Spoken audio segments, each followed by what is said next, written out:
அன்பு சகோதர சகோதரிகளே, பைபிள் மட்டும் போதுமா என்பதை தொடர்ந்து சிந்திச்சுக்கிட்டு இருக்கிறோம். கத்தோலிக்க திருச்சபையினுடைய நம்பிக்கை, கோட்பாடு, போதனைகளை எல்லாம் அவையெல்லாம் பொய்.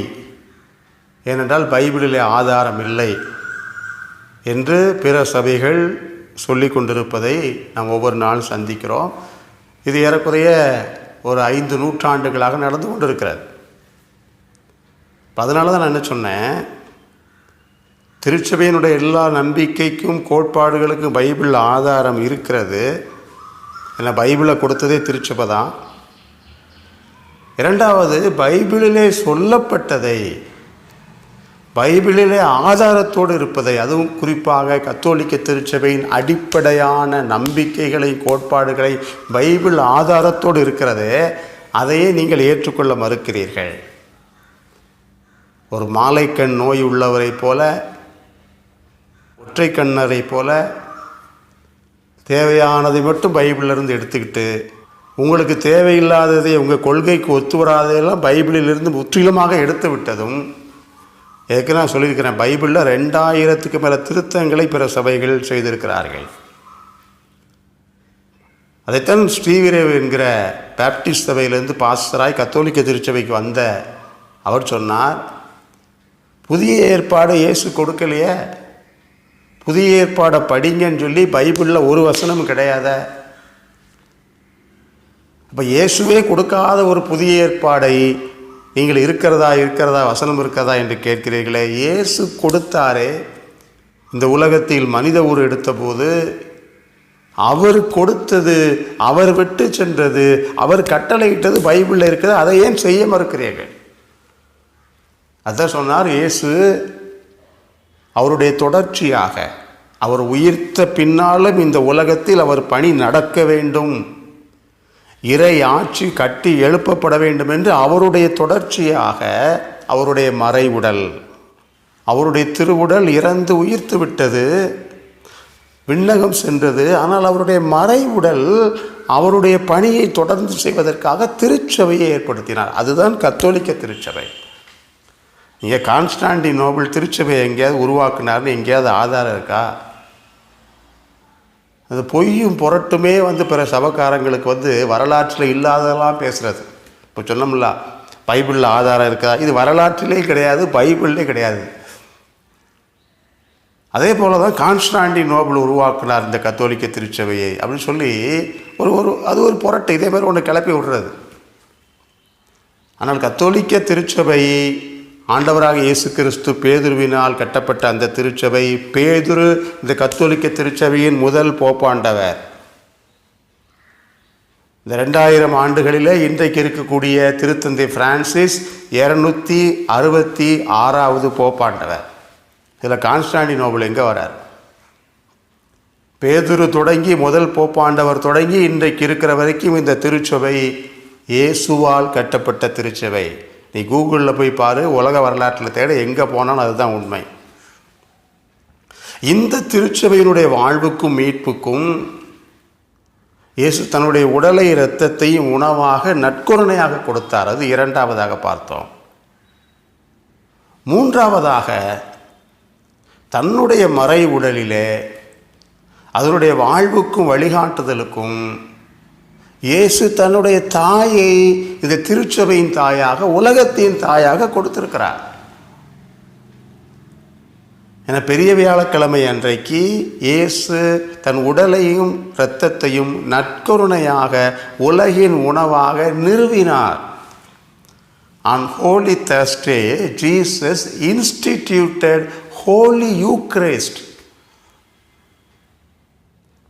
On Good Friday, Jesus instituted Mother Mary, his own mother, as a mother of the world and humanity. தன்னுடைய தாயை, திருச்சபையை உலகம் மனித குலத்தின் தாயாக இயேசு நிறுவினார். அவர் நிறுவினார். எப்படி திருச்சபையை நிறுவினாரோ, எப்படி நற்கருணை நிறுவினாரோ, அதே போல் அன்னை மரியாதை நிறுவினார். இது விவிலியத்தினுடைய ஆதாரம் இல்லை என்று சொல்லி பார்ப்போம். இயேசு சிலுவையில் இருப்பது என்பது கடவுளுடைய திருமணம். கடவுளுடைய திருவுளத்தை நிறைவேற்றவே இயேசு இந்த உலகத்துக்கு வந்தார், பிறந்தார், இந்த உலகத்தில் பணி செய்தார். இயேசு சொன்னார், கடவுளுடைய திருவுளத்தை நிறைவேற்றுவது தான் எனக்கு உணவு, அதுக்கு தான் வந்திருக்கிறேன். இயேசு சிலுவையை சுமந்தது கடவுளுடைய திருவுளம். இயேசு மலைப்பொழிவிலே போதித்தது கடவுளுடைய திருவுளம். அற்புதங்கள் செய்தது இயேசுவின் திருவுளம். இயேசுவினுடைய ஒரு வார்த்தையாவது ஒரு செயலாவது கடவுளுடைய திருவுளம் இல்லாமல் நடந்திருக்கிறதா? அதே போலதான் கல்வாரியிலே சிலுவையிலே அவர் கடவுளுடைய திருவுளத்தை நிறைவேற்றுகிறார். ஏசாயா 53வது அதிகாரம் துன்புறும் மெசியாவினுடைய பாடுகளை அது முன்னறிவிக்கிறது. இயேசுவினுடைய பாடுகளை முன்னறிவிக்கிறது. அந்த 53வது அதிகாரம் 10வது வசனம் சொல்லுகிறது, ஆண்டவரின் திருவுளம் அவருடைய கைகளிலே சிறப்புறும். இயேசுவை சிலுவைக்கு இழுத்துட்டு போகிறது கடவுளுடைய திருவுளம்னு உங்களுக்கு பார்க்க முடியும். இயேசு சிலுவையிலே ஆணி கொண்டு அடிக்கப்படுறதை கடவுளுடைய திருவுளமாக பார்க்க முடியும். அந்த சிலுவையில் இயேசு உயர்த்தப்பட்டதை கடவுளுடைய திருவுளமாக பார்க்க முடியும். அந்த சிலுவையில் தாகமாக இருக்கிறது என்று இயேசு சொல்வதை கடவுளுடைய திருவுளம் பார்க்க முடியும். எல்லாம் நிறைவேறிற்று என்று சொல்வதை கடவுளுடைய திருவுளமாக சொல்ல முடியும். ஆனால் அந்த சிலுவையிலே தானே இதோ உன் தாய், இதோ உன் மகன் என்று இயேசு சொன்னார். அது ஏன் கடவுளுடைய திருவுளமாக உங்களால் பார்க்க முடியவில்லை?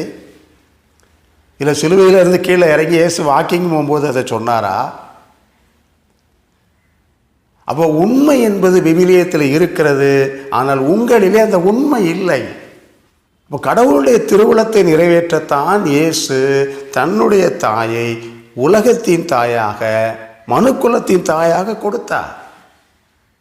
எனவே தான் மரியாளை அறியாமல் இயேசுவை முழுமையாக அறிய முடியாது.